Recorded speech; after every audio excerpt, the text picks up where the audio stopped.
अस्सलाम वालेकुम। आज फिर धुंध का राज है और ये सब कुछ ग्लोबल वार्मिंग की वजह से हो रहा है। मौसमों की तब्दीली की वजह से दुनिया पे उसके बुरे असरात पड़ रहे हैं।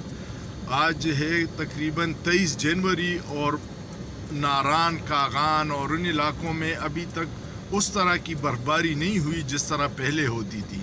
इसका नुकसान ये होगा कि गर्मियों में दरियाओं में पानी की कमी होगी और पानी की कमी होगी तो ज़राअत भी मुतासिर होगी और बिजली भी मुतासिर होगी। खुदारा दरख्तों को काटने से परहेज़ कीजिएगा, ज़्यादा से ज़्यादा दरख्त लगाइएगा। ये हम अपनी इस दुनिया को बचाने का वाहिद ज़रिया है, लेकिन हम लोगों को इस तरफ बिल्कुल कोई होश ही नहीं है, ना कोई तवज्जो दे रही हैं।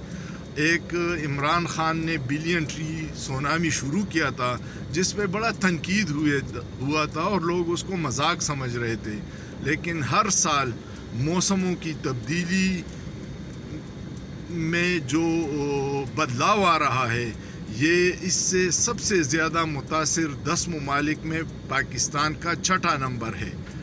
और अगर अब भी हमने होश से काम नहीं लिया तो ये बहुत मुश्किल हो जाएगी।